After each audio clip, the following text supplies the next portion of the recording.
Praise the lord. ప్రభు అయిన యేసుక్రీస్తు నామములో ఈ కార్యక్రమాలు వీక్షిస్తున్న మీ అందరికీ ప్రభు పేరిట శుభాభివందనాలు తెలియజేస్తున్నాం. పరిశుద్ధ గ్రంథములో సామెతల గ్రంథం 15వ అధ్యాయం 13వ వచనాన్ని చదువుతున్నాం.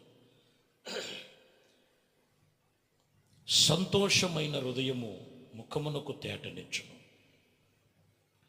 మనోదుఃఖము వలన ఆత్మ నలిగిపోవును. ఈరోజు రెండు విధాలుగా మనిషి జీవితంలో కనపడుతున్నాయి.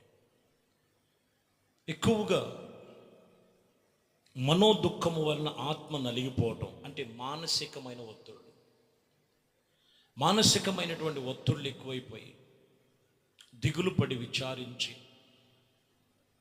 ఏటి విషయంలో కూడా సంతోష సమాధానం లేదు. అయితే పై మాటల్లో మనం చూస్తే సంతోషమైన హృదయము ముఖమునకు తేటనిచ్చును. నీ హృదయమును సంతోషపరిచేది లోకములో ఎక్కడ లేదు, ఎక్కడ చూసినా లేదు.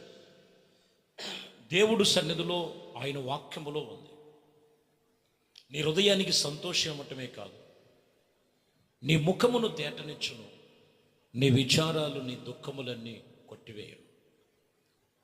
ఈరోజు మరి నిన్ను సంతోషముతో ఉంచి నీ ముఖమును తేటనిచ్చి మానసికమైనటువంటి ఒత్తిడి నుంచి తొలగించేటువంటి ప్రభుకి ఎంతవరకు నువ్వు సమయం ఇస్తున్నావు, ఎంతవరకు నువ్వు ప్రభువులో గడుపుతున్నావో ఒక్కసారి మీరు జ్ఞాపకం చేసుకోవాలి. ప్రభు చెబుతున్న మాట హోషేయ గ్రంథం 13వ అధ్యాయంలో 13-15లో చూస్తే, నిజముగా ఎఫ్రాయిము తన సహోదరులలో ఫలాభివృద్ధి నొందిను, అయితే తూర్పు గాలి వచ్చినట్లుగా యెహోవా పుట్టించిన గాలి అరణ్యములో నుండి లేచి అది రాగా అతను నీటి బుగ్గల ఎండిపోయినట్లుగా, అతని ఓట ఇంకిపోయినట్లుగా, అతని ధన నిధులన్నీ, అతనికి ప్రియమైన వస్తువులన్నిటినీ శత్రువులు కొనిపోబడినట్లుగా రాయబడింది. ఇక్కడ గమనించినట్లయితే ఒక్కసారిగా ఎఫ్రాయిము అతను కలిగిన అభివృద్ధి అంతా కూడా ఇంకిపోయినట్లుగా, ఎండిపోయినట్లుగా, శత్రువులు కొనిపోబడినట్లుగా. కారణం ఏంటి? ఎందుకు అలా జరుగుతుంది? ఈరోజు ప్రతి మనిషి జీవితంలో కూడా మనం గమనించాలి. దేవుడు మనకిచ్చినటువంటి సమయం ఇచ్చాడు, ఆరోగ్యం ఇచ్చాడు, ఆయుష్నిచ్చాడు.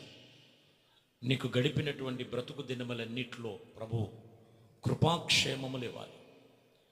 కృపాక్షేమములు ఉన్నట్లయితే నీ బ్రతుకు దినములన్నీ క్షేమముగాను అభివృద్ధిలోనికి వస్తావు. దేవుని సన్నిధిని ఎక్కడ మర్చిపోవద్దు. దేవుడి సన్నిధిలో మనం ఎక్కడ విడిచిపెట్టదు. కొందరు చూస్తే వాళ్ళకు కలిగిన కలిమిని చూసి దేవుడికి సమయం ఇవ్వరు, అసలు దేవుడితో గడపటానికి ఇష్టపడరు. వాళ్ళకున్న బిజీ బిజీ బిజీ. దేవుడి కన్నా మనకి ఎక్కువ బిజీ ఏముందండి?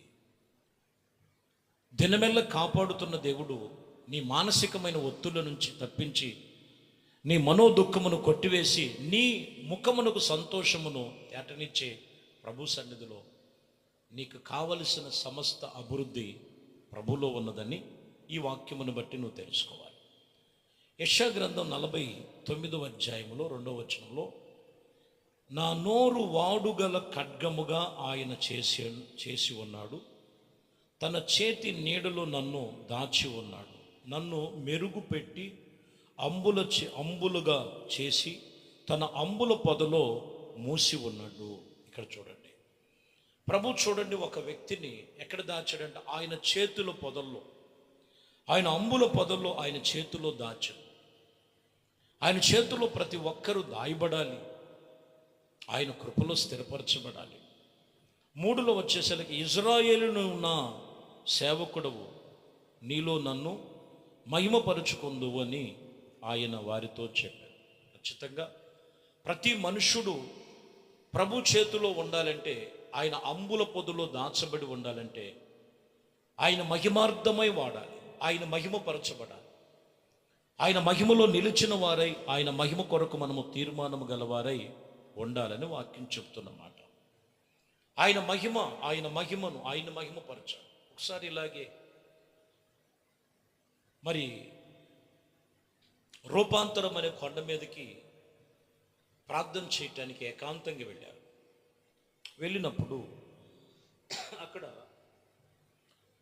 మరి పేతురు, యోహానులు, యాకోబు మరి అలాగే వారందరిని కూడా వెంబడబెట్టుకొని ఏకాంతంగా వెళ్ళారు. అక్కడికి ఏకాంతముకి వెళ్ళి ప్రార్థన చేస్తున్నప్పుడు ఆకాశము తెరవబడి ఆకాశములో నుండి ఇద్దరు రూపములు ఆయన ఎదుట వచ్చి, మొదటి ఏలియా రూపం, మోషే రూపం కనపడింది.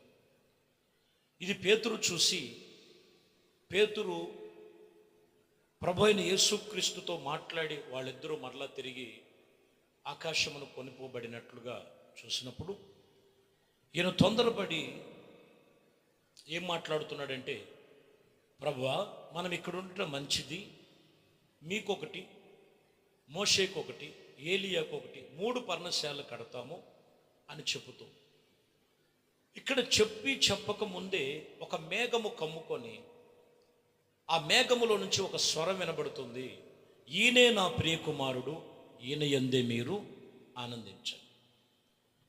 ఈ మాటకు అర్థం ఏంటిది అనేది మీరు గమనించాలి. వాస్తవానికి ఏకాంత ప్రార్థన రూపాంతరం పొందటానికి వచ్చారు.